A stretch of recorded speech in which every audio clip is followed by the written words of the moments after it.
Want to know how to check for daily rewards in Paladins?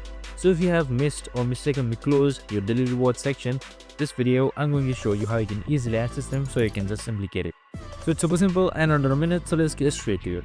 Now first things first, simply open up your Paladins game. So make sure you have them installed and install it, and once you have opened it up, you should be provided with this interface right here. So now once you're under this interface, on the top right side you should be seeing various icons right here.